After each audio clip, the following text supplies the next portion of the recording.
भगवान कृष्ण का जन्म केवल एक दिव्य सत्ता के आगमन से कहीं अधिक है। यह भाग्य, संकट और दिव्य सुरक्षा से बुनी एक कथा है। अत्याचार और भय के बीच देवकी और वसुदेव के 8वें पुत्र के रूप में जन्मे कृष्ण का जीवन ब्रह्मांडीय अवज्ञा के एक कृत्य से शुरू हुआ। राजा कंस के क्रोध से बचने से लेकर शिशु अवस्था में राक्षसी पूतना का वध करने तक, कृष्ण का प्रारंभिक जीवन बुराई पर अच्छाई की विजय और धर्म की शाश्वत विजय को दर्शाता है। यह कथा भारतीय पौराणिक कथाओं की आधारशिला है और अपनी गहन आध्यात्मिक और नैतिक शिक्षाओं से पीढ़ियों को प्रेरित करती रहती है। इस वीडियो में हम जानेंगे कृष्ण की बाल लीलाओं के बारे में।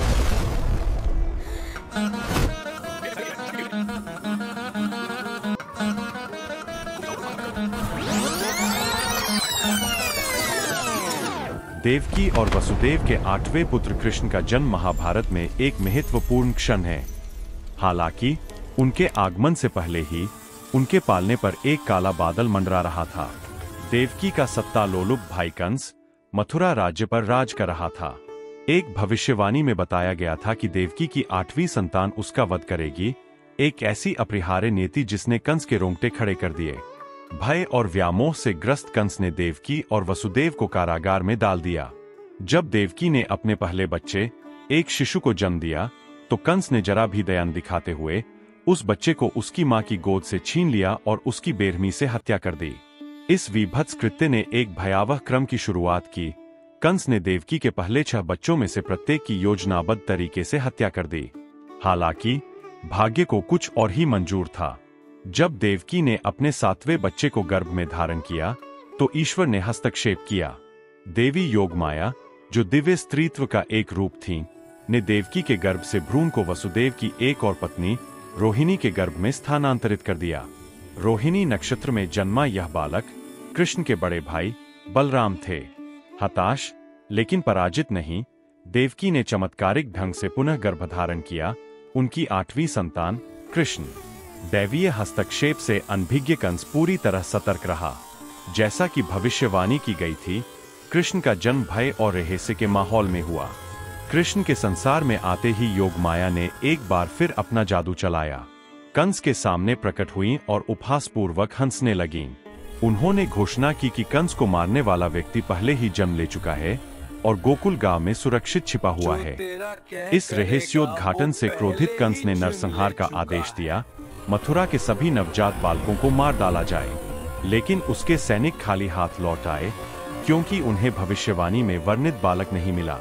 इस खतरे को खत्म करने के लिए कंस ने पूतना की ओर रुख किया, जो एक राक्षसी रानी थी और अपने विषैले दूध से शिशुओं को मारने की क्षमता के लिए जानी जाती थी। पूतना एक सुंदर स्त्री का वेश धारण करके गोकुल में नंद के द्वार पर पहुंची, जहां कृष्ण का पालन पोषण उनके पालक माता पिता कर रहे थे। वह निर्दोष और दयालु दिख रही थी और उसने शिशु को गोद में लेने का अनुरोध किया। उसके असली इरादों से अनजान कृष्ण की पालक मां यशोदा ने तुरंत सहमति दे दी। पूतना कृष्ण को जहरीला दूध पिलाने लगती है, लेकिन कृष्ण ने अपने दिव्य ज्ञान से उसकी दुष्ट योजना को पहचान लिया। दूध पीते समय उन्होंने न केवल जहरीला दूध पी लिया, बल्कि उसकी जीवन शक्ति भी समाप्त कर दी। पूतना से उसका असली राक्षसी रूप उजागर हो गया। पूतना की मृत्यु कंस द्वारा कृष्ण को नष्ट करने के एक और असफल प्रयास का प्रतीक थी। इस घटना ने न केवल कृष्ण के दिव्य स्वरूप को दर्शाया, बल्कि बुराई पर उनकी अंतिम विजय का एक शक्तिशाली प्रतीक भी बनी। ब्रह्मांडीय लीला। बचपन में कृष्ण चंचल और जिज्ञासु थे, हमेशा छोटी मोटी शरारतें करते रहते थे। लेकिन एक दिन कुछ असाधारण हुआ, कुछ ऐसा जिसने न सिर्फ एक शरारत बल्कि दिव्य शक्ति को भी दर्शाया। नन्हे कृष्ण गोकुल में पले बड़े, जो प्रेम, हंसी और गायों से भरा एक छोटा सा गांव था। ज्यादातर बच्चों की तरह उन्हें भी स्वादिष्ट व्यंजन बहुत पसंद थे, लेकिन ताजा मक्खन उनका सबसे प्रिय था। वे अक्सर गांव वालों के घरों में घुसकर मिट्टी के बर्तनों से मक्खन निकालते थे। कभी कभी तो वे इसे बंदरों और दोस्तों के साथ भी बांटते थे। गांव की औरतें कृष्ण की बहुत पूजा करती थीं, लेकिन यशोदा से उनकी लगातार माखन चोरी की शिकायत भी करती थीं। यशोदा मुस्कुराते हुए अपने बच्चे को डांटती, लेकिन उनका हृदय हमेशा प्रेम से भरा रहता था। एक दिन नन्हे कृष्ण अपने दोस्तों के साथ बाहर खेल रहे थे। शरारतें उनसे दूर नहीं थीं और जल्द ही उन्होंने मुट्ठी भर मिट्टी अपने मुंह में डाल ली। उनके दोस्त यह देखकर दौड़े और यशोदा के पास पहुंचे और चिल्लाने लगे, माँ यशोदा, कृष्ण मिट्टी खा रहे हैं। चिंतित होकर यशोदा अपने पुत्र के पास दौड़ी और कहा, कृष्ण, तुरंत अपना मुंह खोलो। पहले तो कृष्ण ने सिर हिलाकर मना कर दिया, लेकिन यशोदा अड़ी रहीं।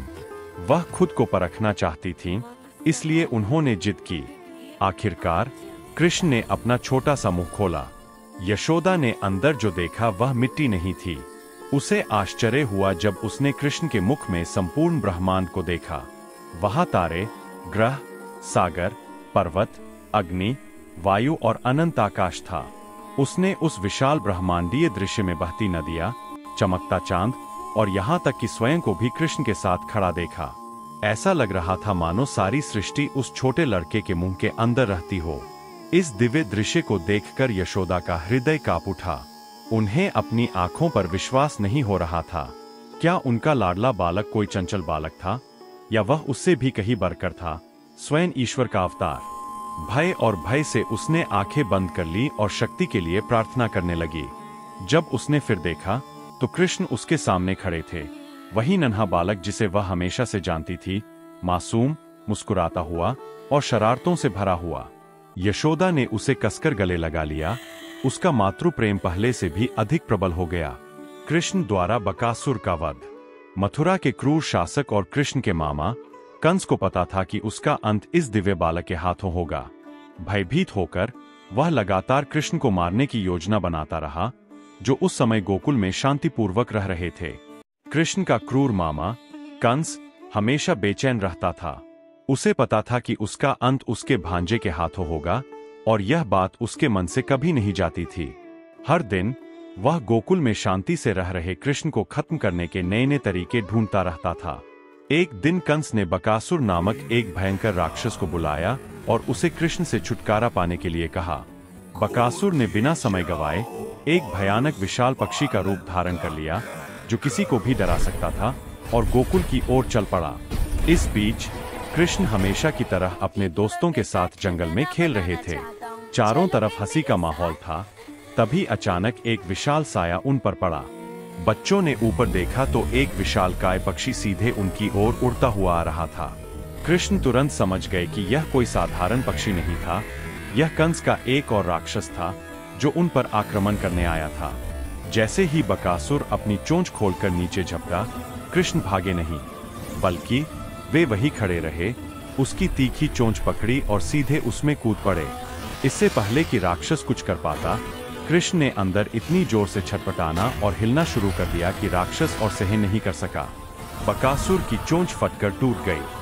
दर्द इतना ज्यादा था कि राक्षस बेजान होकर जमीन पर गिर पड़ा। कृष्ण बिना किसी चोट के बाहर निकल आए। उनके दोस्त दौड़कर उनके पास आए और उन्हें कसकर गले लगा लिया और राहत की सांस लेते हुए हंसने लगे।